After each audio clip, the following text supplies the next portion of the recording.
Las Vegas Raiders fans have been celebrating the solid draft they just had. They made themselves a better team with the draft and free agency. Many are saying the Raiders had the best offseason in the NFL. Both their free agency and draft were universally rated high. Oh, and guess what? They have players coming back from injury that can make a difference. That's a good thing for the Raiders, but they came in last place in the AFC West last year, so they have the burden of improvement. Do you think the improvements they made are enough to catch up with the rest of the AFC West? They obviously have the same opportunity to improve themselves through free agency and the draft this year. The AFC West is going to be a very, very highly competitive division. Are the Raiders equipped for it now? Let's check it out. What's up, buddies? Welcome back. If you are new here, make sure you hit the subscribe button. We cover all AFC West news here on this channel. So, the Raiders are looking up at everyone in the AFC West. They needed a big offseason, and you know what? They had one for the offense. It all started with the trade for Geno Smith. But wait, it all started with the head coach Pete Correl and the GM John Spytek. Yes, so far, those two are the best signings of the Raiders. Anyhow, back to Geno Smith. He's the most accurate quarterback over the last 3 years and has the 6th most wins of any quarterback during that time frame. Then in free agency, they brought in guard Alex Cappa. He's healthy now, so this should be a good pickup.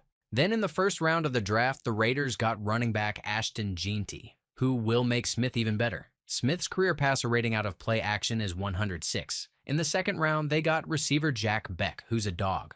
Right now, I'd say he's going to be out there with Jakobi Meyers and Trey Tucker. In the third round, the Raiders got Caleb Rogers from Texas Tech. I'm not sure it's this year, but he's eventually going to take one of them guard spots. In the fourth round, they took Thornton at 6 feet 5 inches, 205 pounds, running a 4.30 40. He's going to be a factor at some point. Add that to second-year tight end Brock Bowers and an offensive line that's better than you think, and they're good.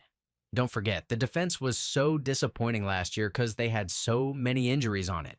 It's going to be nice to see them healthy again and not having to rush back on the field every time Gardner Minshew throws an interception. Of course, edge rusher Maxx Crosby and interior defensive lineman Christian Wilkins will lead from up front. It's going to be nice to have corner Jakorian Bennett back too. In free agency, the Raiders lost linebacker Robert Spillane and safety Trayvon Moehrig, but replaced them with linebacker Elandon Roberts and safety Jeremy Chinn. In the third round, the Raiders got corner Darian Porter, who, with all that height, length, and speed, has the talent to really help. Can he be the next Richard Sherman? That's what I'm waiting to see. They picked up some depth for the defensive line later in the draft, too. Okay, now we have the right Raiders situation in front of us. Let's see how others are doing. Well, the Kansas City Chiefs don't have to win an arms race because they're the best team in the division already. On offense, they're led by the best quarterback in football. That offense did suffer a few losses, though, including All-Pro guard Joe Thuney. They also lost receivers DeAndre Hopkins and McCole Hardman. The real loss was Thuney, though, because he's an All-Pro whose job was to protect All-World quarterback Patrick Mahomes. I tell you what, though, the Chiefs got better at the left tackle position in the draft. They got Josh Simmons of Ohio State in the first round. He would have been a top 10 pick if he hadn't gotten hurt last year. His patella tendon surgery shouldn't be a problem, though, as he's ahead of schedule in his recovery. Of course, Mahomes and the security blanket, tight end Travis Kelce, are coming back. Kareem Hunt and Isaiah Pacheco make a nice running back duo. The guy developing in that offense is speedster Xavier Worthy. It didn't look too pretty for him early last year, as you can expect rookie receivers to struggle. But he came on a little later. It's going to be big for that offense if he makes that jump to year 2. Then there's the Chiefs' defense. Yeah, they're pretty doggone good on that side of the ball too. They're number 9 in the NFL in total defense and number 4 in the NFL in scoring defense.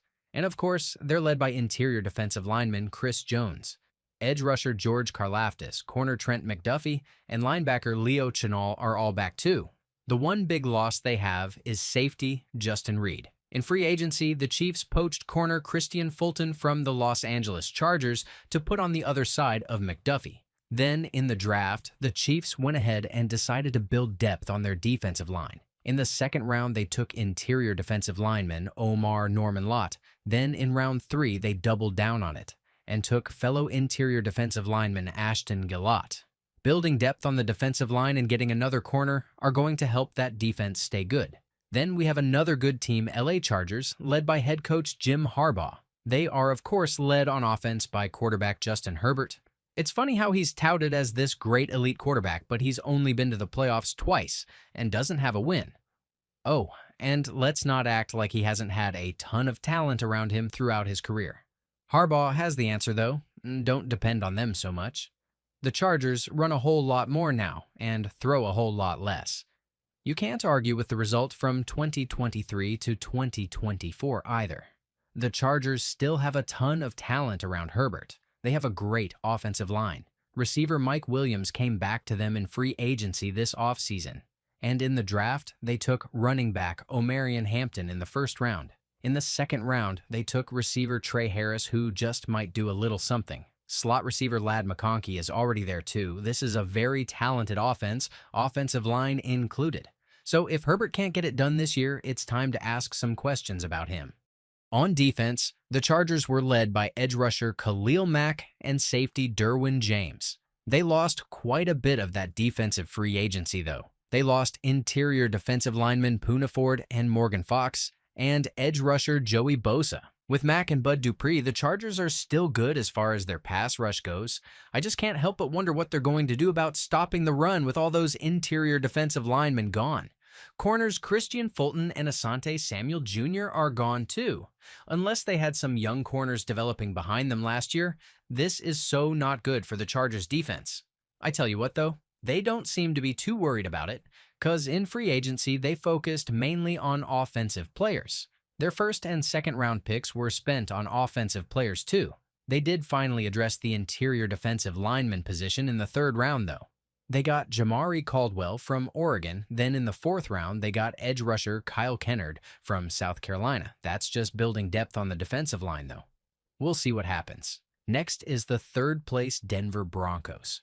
Yeah, they made it to the playoffs last year, but I'm not buying them. They only beat one team with a winning record all year. It was the Kansas City Chiefs in Week 18, while they were resting all their starters anyway. The Broncos were led on offense by quarterback Bo Nix. He took advantage of a bad schedule last year, so we'll see what he is this year. They got him some help this offseason, though. In free agency, they got him tight end Evan Engram from the Jacksonville Jaguars. In the second round of the draft, they got him running back R.J. Harvey from Central Florida. He's a tackle breaker, so opposing defenses are going to have to wrap him up when they play him. In the third round, the Broncos took receiver Pat Bryant. The thing about this one is Broncos head coach Sean Payton already likes his receivers. However, at 6 feet 3 inches, 200 pounds, there will be a place for him in the red zone. You can believe that. He already had a good offensive line last year, so he's pretty well set up for this year. His schedule is going to be much tougher, though. On defense, the Broncos were led last year by All-Pro corner Patrick Surtain Jr., interior defensive lineman John Franklin Myers, safety Brandon Jones, and edge rushers Nick Bonitto and Jonathan Cooper. That defense was statistically really good last year, but I have questions as to whether it was relative to who they were playing. It wasn't pretty for them when they played against top offenses. The Baltimore Ravens put 41 on them, the Chargers put 34 on them the second time around, and the Bengals put 30 on them. That probably doesn't matter though, because the Broncos more than addressed that defense this offseason. In free agency, they got stud linebacker Dre Greenlaw, formerly of the San Francisco 49ers. They also got safety Sam Franklin, formerly of the Carolina Panthers. Then in the draft, they got corner Jahdae Barron in the first round. He's versatile, able to line up at corner, safety, in the slot, and even a little dime linebacker. They got themselves a little deeper in the draft too. In the third round, they took interior defensive lineman Syvion Jones. Looks pretty good. Many are calling the Raiders offseason the best offseason in the NFL. What do you think? Is it enough to catch up with the rest of the AFC West? Maybe a team or two?